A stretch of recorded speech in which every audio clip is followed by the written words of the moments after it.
This is not a rerun. Do not attempt to click around another day, another emergency Notsam Wrestling podcast this time because the Wyatt Sicks are back, and they are back on Smackdown.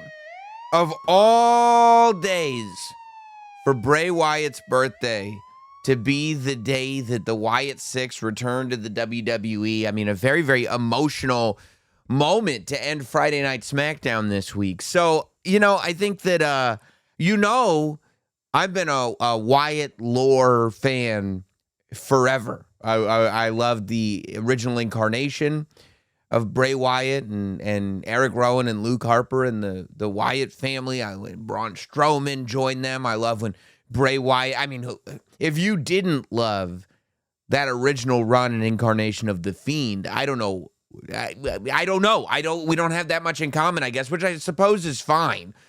But that original incarnation of The Fiend, when Bray Wyatt came back as that television show, a children's TV show host, almost Pee Wee Herman-like, and unleashes The Fiend on all of us, and the rise of The Fiend and the run of The Fiend, only for Bray Wyatt to leave us far too soon, and for the Wyatt Sicks to emerge from that. And we all remember how exciting the Wyatt Sicks first showing up in the WWE was.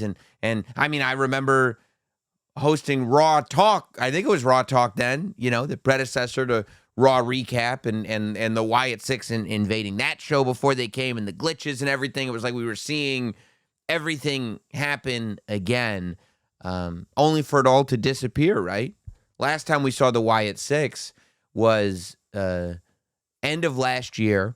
It was in the middle of the rivalry. I don't know if it was the middle or not, but it was during the rivalry with the Final Testament and the Miz.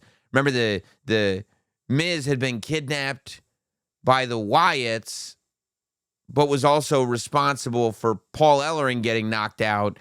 So then the Final Testament and Karrion Kross felt that they were owed something from the Miz, and he was basically in this hostage situation where it's like, if you don't stay with us to fight the Wyatt Sicks, then you're going to have to fight with us, and probably the Wyatt Sicks as well. So make your choice.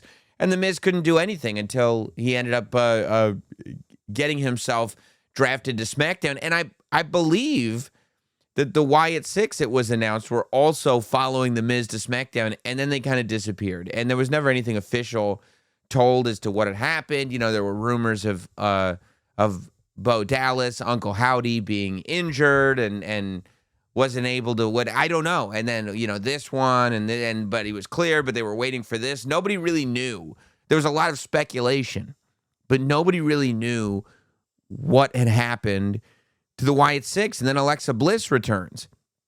And then the speculation starts to roll again, where people go, oh, well, if Alexa Bliss is returning, she must be returning to be doing something with the Wyatt Sicks. And then Alexa Bliss disappeared. And it was like, what is going on with this whole thing?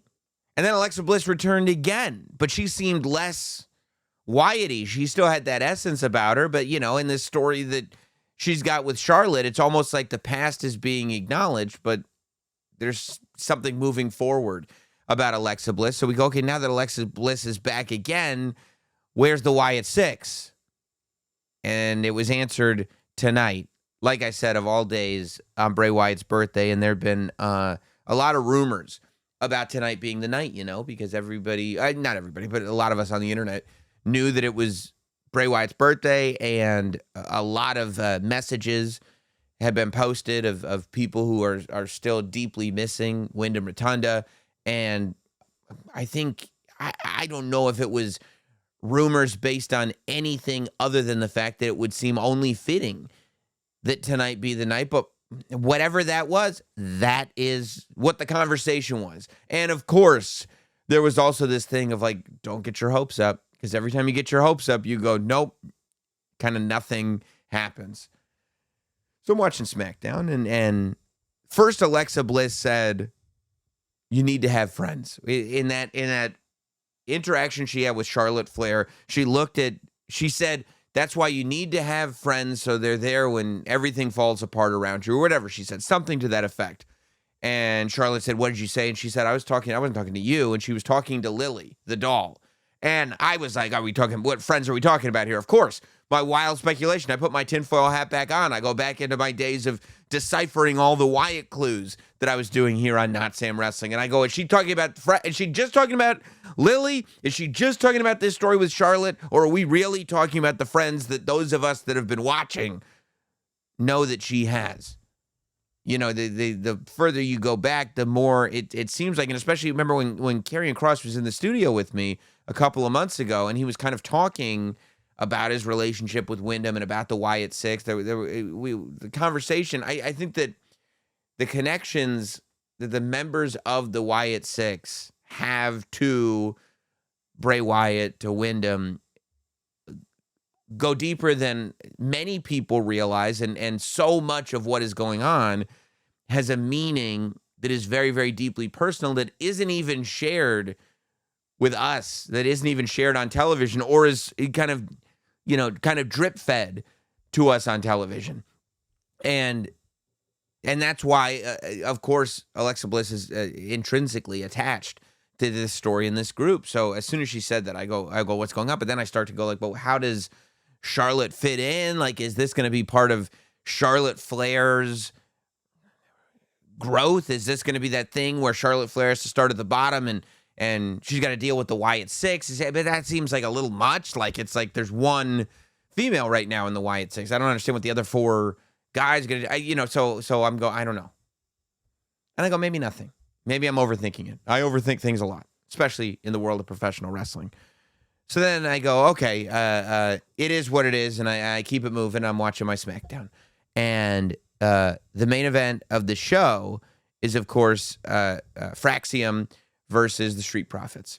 And as I'm watching Fraxium versus the Street Profits, I can't help but consider how much work has been done on this tag team division on SmackDown specifically. It feels like probably right around the time that the Motor City Machine Guns showed up, maybe right around the time that DIY turned heel, it felt like there was just a lot of activity and a lot of energy being put in to building this tag team division, where you would have a group of people that it's almost very old school. You know, growing up in the 90s, we'd have like, the Rockers and Demolition and Legion of Doom and the Bushwhackers and the Hart Foundation. And it was like these were tag team people. And if you were a tag team guy, you were a tag team guy. And that, it felt like, is what SmackDown was building, but also building a division that was not only full of tag team people, but that when you got to the top of that division, you were guaranteed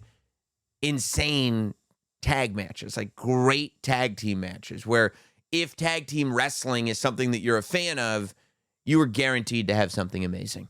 And I think that really hit its peak at that TLC match that they did after WrestleMania, the TLC match that the Street Profits won a couple of weeks ago on SmackDown. It was like, this is what we're capable of. So now I'm watching Street Profits and Fraxium main event this episode of SmackDown. Absolutely tear the house down. I mean, it was a fantastic match, to the point when DIY comes out of the down the aisle, I'm going like, I hope that they're not just going to end this with a schmoz, because DIY comes out, Motor City Machine Guns come out, and I start to go like, if it's just DIY and Motor City Machine Guns get involved, and now we're going to go to some kind of tag team fatal four-way, either at Money in the Bank or a future episode of SmackDown, I'd be a little bit bummed, right? Because I go like, I really, especially because multiple times I felt like Fraxium may actually win the WWE Tag Team Championship here.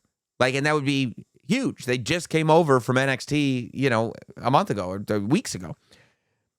And then they do the right thing where DIY starts to get involved with Motor City Machine Guns, stop them. Montez Ford does that leap over the post, which is unbelievable to see, and takes all the teams out. And right there, I'm thinking, right, for everybody that goes like, well, what's next for Ciampa Gargano? Well, what's next for the Street Profits? What do you do with the Street Profits? This is a question people ask me. What do you think? I say, what do you do with the Street Profits? You're doing it. What's next for the Street? It's now. This is it. And maybe, not to say that you can't have a conversation about the future, but what we're seeing is these tag team wrestlers are creating a division that is, hopefully, if it's successful, going to be one of those tag divisions, one of those times in tag team wrestling that you stop and say, remember SmackDown in 2025? Remember the tag teams that they were doing on SmackDown in 2025? That was nuts. So much so that right before the lights went out, I think Wade Barrett said something to the effect of, like, this division the tag team division is the most insane division on earth. However he said it, he referred to the division as insane. And I go, yeah, it is pretty insane, Wade. And then not only did the lights go out, because Montez Ford does his post leap, takes out MCMGDIY, and he's up on the top rope. And the lights go out, but we get the audible cue. Boom, boom. And I'm like, oh my God. It's happening. It's happening. And the lights come back on, and the Wyatt Sicks in all their glory are back in the ring. And you've got them all, and they're in their gear. They're not in the big masks. Maybe the masks will come back for the entrances. Maybe they won't. But you had Joe Gacy and Dexter Lumis and Eric Rowan. Uncle Howdy with his mask on, but it's the wrestling mask that he wears. And, of course, Nikki Cross, that are just staring up at Montez Ford. And Montez crosses himself because he's like, what the hell am I looking at? And then, boom, the Wyatt Sicks go to town and take out the entire division piece by piece. Motor City Machine Guns, DIY, Fraxium. Fraxium gets hit with that mandible claw. I think it was Frazier that got hit with the mandible claw. Definitely Frazier, because Axiom's mouth is not accessible in that mask. So it's definitely Frazier getting hit with the mandible claw. The Street Profits getting knocked out. The crowd, who, by the way, I want to say this to Savannah, Georgia. Some of the worst chanting I've ever heard in my life. I couldn't stand the crowd on SmackDown tonight. Whether it was them chanting "Holy you know what," which made it so that WWE had to dump out of the audio. Holy dump out. Holy dump out. Holy dump out. So annoying to watch. But and by the way, maybe I wouldn't blame the crowd for that chant if they hadn't been so annoying throughout the whole night. Both triple threat matches, the men's Money in the Bank qualifier and the women's Money in the Bank qualifier, they were chanting, "We want tables." Shut up with the "We want tables." And I'm the biggest Dudley Boys fan that you'll ever find. This has nothing to do with the Dudley Boys. They will get to the tables if they're going to get to the tables, okay? They know you want tables. Everybody in every match knows that every audience would love to see a table spot. You don't have to tell them. They know. And then R-Truth getting in the ring and whatting R-Truth as he's talking about John Cena. Especially, like, an audience that has an awareness of kind of comedic timing as a group. When the first time they said what, and R-Truth said, "I said," and he explained what he said. Don't say what over and over again after that. We've already addressed it. Truth is trying to cut this promo on John Cena so he can elevate this match. We get to see R-Truth in 2025 in a massive match on Saturday night's main event. R-Truth is trying to give it some gravitas, and you're chanting what? You guys didn't do well tonight, and I was disappointed in Savannah, Georgia, in that building tonight. And Georgia's a great wrestling state. Atlanta's one of the great wrestling cities of all time. Savannah, you didn't live up to expectations, in my mind. I'm not mad. I'm disappointed. But once that chant stopped, we were able to enjoy the beatdown that the Wyatt Sicks put on the entire tag team division. And it ends with Johnny Gargano getting kissed on the forehead and a sister Abigail. That's the move that ends the beatdown. The Wyatt Sicks stand together in formation. And there's a birthday cake in the ring with a single candle in it, not a lantern. A birthday cake with a single candle as Uncle Howdy yells to the heavens, "My life for you," and blows out the candle to end SmackDown. I mean, so emotional, so real, and it is so interesting. And this to me, and I know that the Wyatt stuff is, for a lot of people, not their cup of tea. A lot of you guys watching, I'm sure, not your cup of tea, and I totally get it. And I have a tolerance for. Fine, it is my cup of tea. Some people are like, oh, I love movies, I just can't do horror. I don't understand that at all. But fine, if that's what, fine.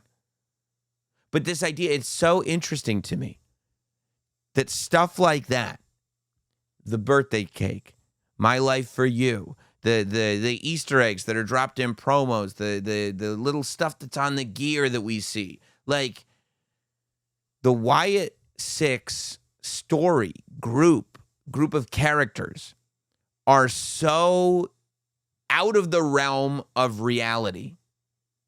But because it is all in tribute to somebody that we all as fans loved on a level, but these human beings loved and connected with on an entirely different level because he was a human being in their lives, an important human being in their lives, that they are now tributing and representing through these characters on television, that because of that, the emotions behind the Wyatt Sicks become more real than anything that is on WWE.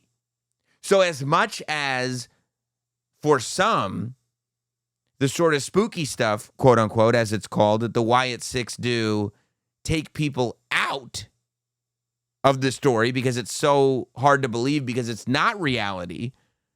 When you go a step further and go a step deeper, it actually is very reality-based because the motivations of these characters are the same motivations of the performers, the real-life people that pay tribute to this person that is so dramatically important to all of them. And that, to me, is what makes this group so different. That, to me, is what makes what this group does and the story behind this group so different and so unique and so have so much depth to it. Now, I also think that this does a lot to elevate the tag division in the sense that now you have this because that's what you had, right? You had these wrestlers who were capable of having great matches. And there were stories that were being told between the wrestlers. There was a reason why DIY turned heel, and that whole thing where you thought maybe Tommaso was going to go heel and Gargano was going to be the babyface. They were going to restart this only for Gargano to turn heel along with Ciampa. You know, the whole Street Profits having to go through everything that they went through to get the tag team championship. There's a lot, the history between Motor City Machine Guns and DIY. There are stories here. But what you now have is this rich injection of characters, because the characters of DIY, Street Profits, Motor City Machine Guns, like most of the tag teams on SmackDown they're people, right? They have different motivations as human beings, but ultimately that's who they are. So for this thing to go like, oh, this is something bigger than life from the entrance.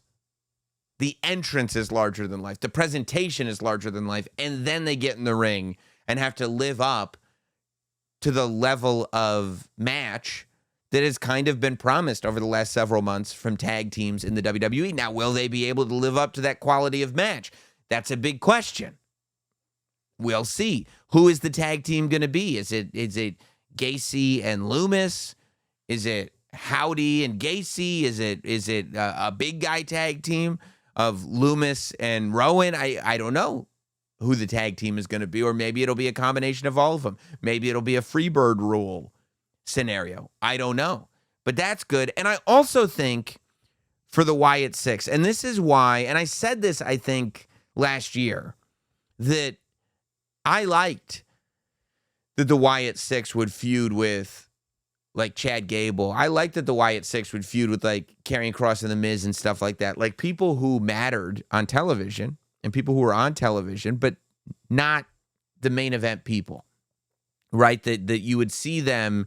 And even though it would be this angle that everybody talked about, they wouldn't then go take over whoever was the top guy on the show. Because that, I think, ultimately has always been a problem with this sort of Wyatt lore, is that when you get it mixed up with the world title picture, when you get it mixed up with the top of the card, there's nowhere to go I've said before that for me, the most important element to any wrestling story is the "and then." That's the two most important words, "and then." If you tell me, oh, I'd like to see this happen, I go, okay, and then what? Oh, I'd like to see so-and-so win the world championship. Cool. And then what? Right? It's not enough. Otherwise, you're giving me a moment. You're not giving me something that we can go all the way with. And then what? So, and that's why I think last week on the podcast, when somebody said, who do you think the Wyatt's first opponent could be? It was tough for me to figure it out because it's like, you can't have the Wyatts go after John Cena because if they lose, then they just lost to the first person they're going after. So the "and then" becomes people don't take them as seriously of a threat. Or if they beat John Cena, they become Uncle Howdy's the WWE champion. And then what? Uncle Howdy's going to go around defending the WWE championship? So that doesn't work. And it doesn't even have to be the world champion. It could be Drew McIntyre in that scenario. It could be any number of people that you can't just have the Wyatt steamroll. So the idea that their spot is this sort of force that takes over the tag division, I feel like the tag division is the perfect spot for them, especially with the way that you've built them up. Now, I do think that you have to keep delivering on match quality in the tag division because I think that that's something that a lot of fans have really started to enjoy. You know, like I said, a lot of fans really wanted a clean ending to that Fraxium versus Street Profits match. Now, I think, you know, if you see the angle that we got with the Wyatt Sicks coming back, far greater than a clean ending to that match tonight on SmackDown, you know. It also opens the door for Fraxium to say, clearly we're entitled to another tag team match. But Wyatt Sicks, what the hell are you guys doing here? Who are you after and why? And I think that what we got tonight was plenty of "and then." Plenty of "and then" to speculate wildly about. I'm happy that they're back. I'm happy that of all days it happened on Bray's birthday. And I think that in this position, potentially, if it's done well, and I also completely understand the skepticism that some have over the Wyatt Sicks in the sense that so many, for a myriad of reasons, some nobody had control over, some it was bad creative. And for various other reasons, aside from those two, throughout the history, and I said I was a fan I've been a fan of Wyatt lore from the very beginning, but anybody who's a free-thinking person has to admit that throughout Wyatt lore, it's littered with start and stops. It's littered with stuff that, like, either it doesn't quite realize its potential, it doesn't pay off all the way, it just ends weirdly at a point, and then this one disappears or that one disappears. You never know what really happens. Like that's just part of it. So if people are skeptical, I think that that's fine. I'm not that person, but if people are, you know, I'm not gonna sit there and be like, what do you mean? I get it. But in the scenario that we're in right now, there is so much runway. And that's why I had not thought of this scenario, but this scenario works for me. The idea that the Wyatt Sicks have entered the SmackDown Tag Team division works for me because it works for the Wyatt Sicks. And to me, I think it elevates Motor City Machine Guns. It elevates DIY. It elevates the Street Profits. It certainly elevates Fraxium, who've only been on the main roster for a month. And it adds a level of importance to the Tag Team Championship. Maybe now, you know, there's a story that takes us to a premium live event. All those premium live events, what are we doing? 5-match cards? Those are they're very it's tough to get on a premium live event if it's not 2 nights. And even if it's 2 nights, sometimes people don't get on.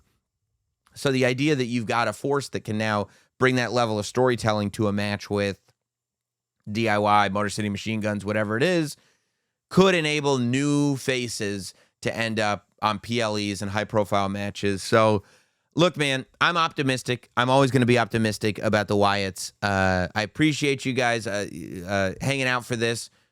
Again, a lot of emotion to end SmackDown. I'm excited to see where it all goes. I hope that you are too. I would imagine we'll be back for another emergency podcast after Saturday night's main event. And then we'll hit you with a new Notsam on Monday morning. As always, don't forget to subscribe across all audio platforms, Spotify, Apple, leave ratings, leave little comments and reviews and all that stuff. And then on YouTube, subscribe to the YouTube channel, youtube.com/NotSamWrestling. Leave a comment if you watch the video.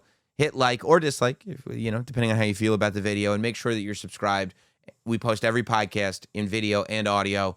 I would love if you enjoyed both, quite frankly, because I enjoy making both. I'll talk soon to you again. Does that make sense? Yeah. Wyatts are back, baby. Wyatts are back.